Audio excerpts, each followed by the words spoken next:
All right, so for a new engineer that's coming to town, what would be the best advice that you could give them that would you think would make the biggest difference for them, for somebody that's just coming to town looking to start to make a name for themselves? Sure. Simple answer. Work.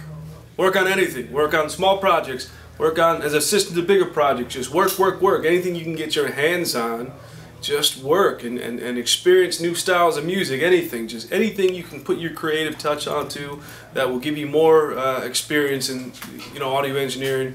Do it.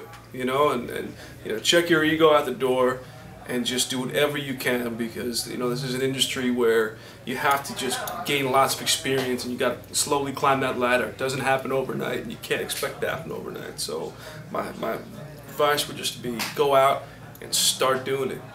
Well, what are the biggest mistakes you see new people doing? Well, one thing is getting discouraged by the fact that they're not an overnight sensation. Saying, oh, well, man, I've been at this, 6 months and I'm not getting anywhere. Well, neither did Dave Pensado and a lot of other people. These guys worked a long time to get where they were, and it's about believing in yourself and being passionate about the industry, and it's that ability to keep pushing on, and something that a lot of the successful people that I meet all have done that exact type of strategy. Now I know somebody watching this for the first time that may not know your story. They see somebody that's successful, has a successful company that's got products that every top engineer has in their studio.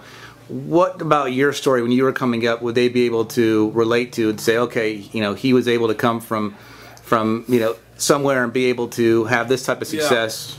Yeah. When I first was making drum samples, I was so broke. I was driving around in LA, and I remember thinking to myself, if I go to the dollar store, that will help me get by for a little bit longer, because at the dollar store, of course, everything is $1. And I remember getting, noodle soup, noodle soup things for $1. And I was living that. That's how I was eating for a bit, but I believed in what I was doing, and I loved what I was doing, and I just kept pushing on, and the product started doing well, and I kept going forward. And it doesn't mean it was easy. There was a lot of things against me. In fact, back then, unlike now, drum samples were a taboo thing. That's my first product, was drum samples. Now we do all kinds of crazy stuff like touchscreens and stuff, but back then it was just one product, and I believed in it, and I just kept pushing.